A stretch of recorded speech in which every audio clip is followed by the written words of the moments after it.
When I was invited to give this talk a couple of months ago, we discussed a number of titles with the organizers, and a lot of different titles were kicked around and were discussed, but nobody suggested this one. And the reason for that was 2 months ago, Ebola was escalating exponentially and spreading over wider geographic areas than we had ever seen. And the world was terrified, concerned, and alarmed by this disease in a way we've not seen in recent history. But today, I can stand here and I can talk to you about beating Ebola because of people whom you've never heard of, people like Peter Clements, a Liberian doctor who's working in Lofa County, a place that many of you have never heard of, probably, in Liberia. The reason that Lofa County is so important is because about 5 months ago, when the epidemic was just starting to escalate, Lofa County was right at the center, the epicenter of this epidemic. At that time, MSF and the treatment center there, they were seeing dozens of patients every single day. And these patients, these communities, were becoming more and more terrified as time went by with this disease and what it was doing to their families, to their communities, to their children, to their relatives. And so Peter Clements was charged with driving that 12-hour-long rough road from Monrovia, the capital, up to Lofa County, to try and help bring control to the escalating epidemic there. And what Peter found when he arrived was the terror that I just mentioned to you. So he sat down with the local chiefs and he listened. And what he heard was heartbreaking. He heard about the devastation and the desperation of people affected by this disease. He heard the heartbreaking stories about not just the damage that Ebola did to people, but what it did to families and what it did to communities. And he listened to the chiefs, the local chiefs there, and what they told him, they said, when our children are sick, when our children are dying, we can't hold them at a time when we want to be closest to them. When our relatives die, we can't take care of them as our tradition demands. We're not allowed to wash the bodies, to bury them the way our communities and our rituals demand. And for this reason, they were deeply disturbed, deeply alarmed, and the entire epidemic was unraveling in front of them. People were turning on the healthcare workers who had come, the heroes who had come to try and help save the community, to help work with the community, and they were unable to access them. And what happened then was Peter explained to the leaders. The leaders listened. They turned the tables. And Peter explained what Ebola was. He explained what the disease was. He explained what it did to their communities.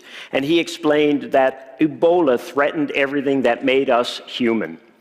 Ebola means you can't hold your children the way you would in this situation. You can't bury your dead the way that you would. You have to trust these people in these spacesuits to do that for you. And ladies and gentlemen, what happened then was rather extraordinary. The community and the health workers, Peter, they sat down together and they put together a new plan for controlling Ebola in that Lofa County. And the reason that this is such an important story, ladies and gentlemen, is because today, this county, which is right at the center of this epidemic, you've been watching, you've been seeing on the newspapers, you've been seeing on the television screens. Today, Lofa County is nearly 8 weeks without seeing a single case of Ebola.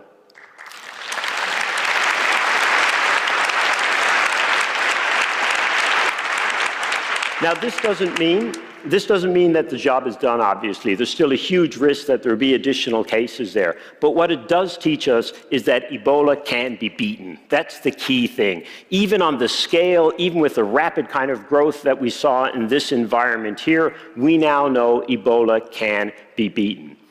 When communities come together with healthcare workers, work together, that's when this disease can be stopped. But how did Ebola end up in Lofa County in the first place? Well, for that, we have to go back 12 months to the start of this epidemic. And as many of you know, this virus went undetected. It evaded detection for 3 or 4 months when it began. And that's because this is not a disease of West Africa. It's a disease of Central Africa, half a continent away. People hadn't seen the disease before. Health workers hadn't seen the disease before. They didn't know what they were dealing with. And to make it even more complicated, the virus itself was causing a symptom, a type of presentation that wasn't classical of the disease. So people didn't even recognize the disease, people who knew Ebola. And for that reason, it evaded detection for some time. But contrary to public belief sometimes these days, once the virus was detected, there was a rapid surge in of support. MSF rapidly set up an Ebola treatment center, as many of you know, in the area. The World Health Organization and the partners that it works with deployed eventually hundreds of people over the next 2 months to be able to help track the virus. The problem, ladies and gentlemen, is by then, this virus, well known now as Ebola, had spread too far. It had already outstripped what was one of the largest responses that had been mounted so far to an Ebola outbreak. By the middle of the year, not just Guinea, but now Sierra Leone and Liberia were also infected. And the virus was spreading geographically, the numbers were increasing. And at this time, not only were hundreds of people infected and dying of the disease, but as importantly, the frontline responders, the people who had gone to try and help, the healthcare workers, the other responders, were also sick and dying by the dozens. The presidents of these countries recognized the emergencies. They met right around that time. They agreed on common action, and they put together an emergency joint operations center in Conakry to try and work together to finish this disease and get it stopped, to implement the strategies we talked about. But what happened then was something we had never seen before with Ebola. What happened then was the virus, or someone sick with the virus, boarded an airplane, flew to another country, and for the first time, we saw in another distant country the virus pop up again. And this time it was in Nigeria, in the teeming metropolis of Lagos, 21 million people. Now the virus was in that environment. And as you can anticipate, there was international alarm, international concern on a scale that we hadn't seen in recent years caused by a disease like this. The World Health Organization immediately called together an expert panel, looked at the situation, declared an international emergency. And in doing so, the expectation would be that there'd be a huge outpouring of international assistance to help these countries, which were in so much trouble and concern at that time. But what we saw was something very different. There was some great response. A number of countries came to assist, many NGOs and others, as you know. But at the same time, the opposite happened in many places. Alarm escalated, and very soon these countries found themselves not receiving the support they needed, but increasingly isolated. What we saw was commercial airlines started flying into these countries, and people who hadn't even been exposed to the virus were no longer allowed to travel.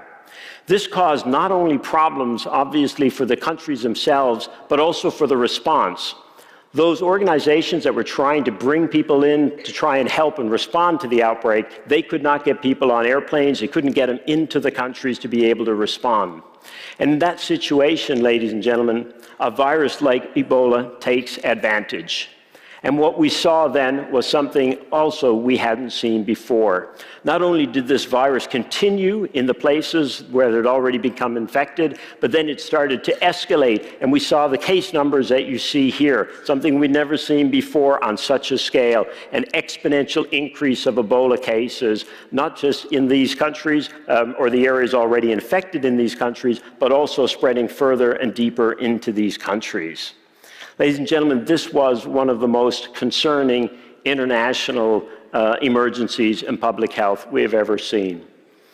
And what happened in these countries then, many of you saw, again, on the televisions, read about in the newspapers. We saw the health system start to collapse under the weight of this epidemic. We saw the schools begin to close. Markets no longer functioned the way that they should in these countries. We saw the misinformation, the misperceptions started to spread even faster through the communities, which became even more alarmed about the situation. They started to recoil from those people that you saw in those spacesuits, as they call them, who had come to help them. And then the situation deteriorated even further. The countries had to declare a state of emergency, large populations needed to be quarantined in some areas, and then riots broke out. It was a very, very terrifying situation. And the world, many people began to ask, can we ever stop Ebola when it starts to spread like this? And they started to ask, how well do we really know this virus? The reality is we don't know Ebola extremely well. It's a relatively modern disease in terms of what we know about it. We've known the disease only for 40 years, since it first popped up in Central Africa in 1976. But despite that, we do know many things. We know that this virus probably survives in a type of bat. We know that it probably enters the human population when we become in contact with a wild animal that has been infected with the virus and probably sickened by it. And then we know that the virus spreads from person to person through contaminated body fluids. And as you've all seen, we know the horrific disease that it then causes in humans, where we see this disease cause severe fevers, diarrhea, vomiting, and then, unfortunately, and in 70% of the cases, or often more, death. This is a very dangerous, debilitating, and deadly disease. But despite the fact that we've not known this disease for a particularly long time, and we don't know everything about it, we do know how to stop this disease. There's 4 things that are critical to stopping Ebola.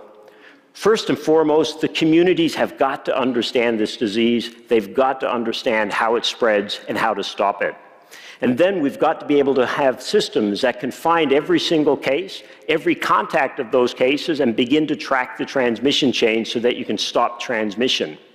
We have to have treatment centers, specialized Ebola treatment centers, where the workers can be protected as they try to provide support to the people who are infected so that they might survive the disease. And then, for those who do die, we have to ensure there is a safe, but at the same time, dignified burial process so that there is no spread at that time as well. So we do know how to stop Ebola. And these strategies worked, ladies and gentlemen.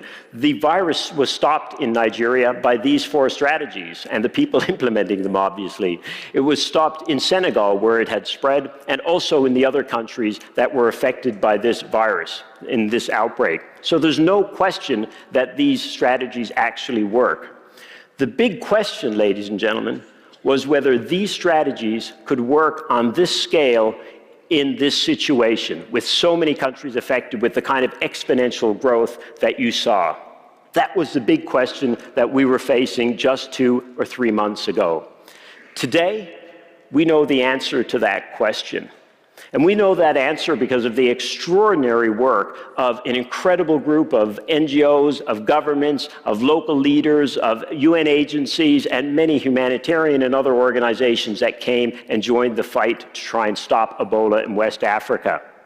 But what had to be done there was slightly different. These countries took those strategies I just showed you, the communities, the community engagement, the case finding, contact tracing, etc., and they turned them on their head. There was so much disease, they approached it differently. What they decided to do was they would first try and slow down this epidemic by rapidly building as many beds as possible so that they, in specialized treatment centers, so that they could control, they could prevent the disease from spreading from those who were infected. They would rapidly build out many, many burial teams so that they could safely deal with the dead. And with that, they would try and slow this outbreak to see if it could actually then be controlled using the classic approach of case finding and contact tracing. And when I went to West Africa about 3 months ago when I was there, what I saw was extraordinary. I saw presidents opening emergency operation centers themselves against Ebola so that they could personally coordinate and oversee and champion this surge of international support to try and stop this disease. We saw militaries from within those countries and from far beyond coming in to help build Ebola treatment centers that could be used to isolate those who were sick. We saw the Red Cross movement working with its partner agencies on the ground there to help train the communities so that they could actually safely bury their dead in a dignified manner themselves. And we saw the UN agencies, the World Food Program, build a tremendous air bridge that could get responders to every single corner of these countries rapidly to be able to implement the strategies that we just talked about. What we saw, ladies and gentlemen, which was probably most impressive, was this incredible work by the governments, by the leaders in these countries, with the communities to try and ensure people understood this disease, understood the extraordinary things they would have to do to try and stop Ebola.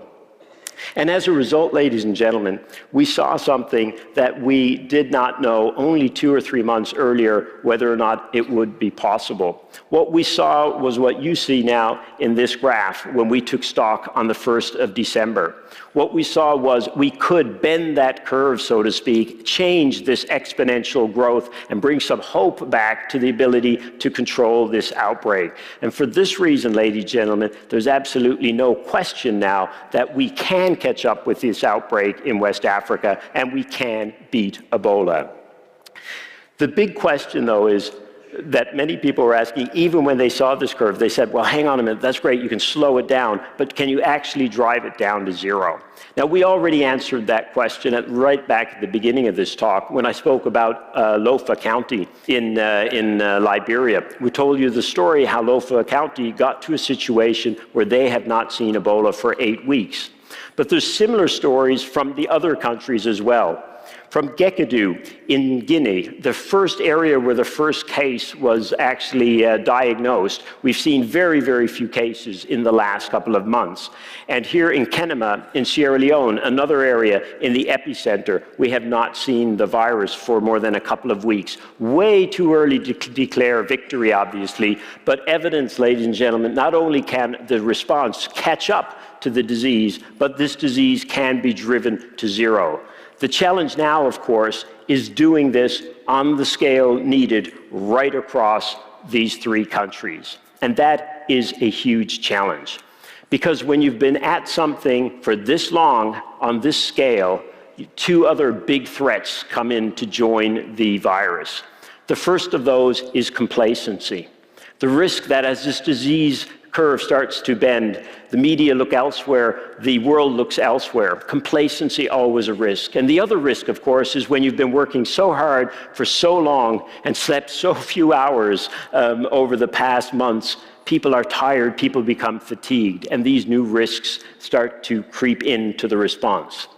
And ladies and gentlemen, I can tell you today, I've just come back from West Africa, the people of these countries, the leaders of these countries, they are not complacent. They want to drive Ebola to zero in their countries. And these people, yes, they are tired, but they are not fatigued. They have an energy, they have a courage, they have the strength to get this finished. What they need, ladies and gentlemen, at this point is the unwavering support of the international community to stand with them, to bolster and bring even more support at this time to get the job finished. Because finishing Ebola right now means turning the tables on this virus and beginning to hunt it. Remember, this virus, this whole crisis rather, started with 1 case, and it's going to finish with 1 case. But it will only finish if those countries have got enough epidemiologists, enough health workers, enough logisticians, and enough other people working with them to be able to find every one of those cases, track their contacts, and make sure that this disease stops once and for all. Ladies and gentlemen, Ebola can be beaten. Now we need you to take this story out, to tell it to the people who will listen and educate them on what it means to beat Ebola. And more importantly, we need you to advocate with the people who can help us bring the resources we need to these countries to beat this disease. There are a lot of people out there who will survive and will thrive in part because of what you do to help us beat Ebola. Thank you.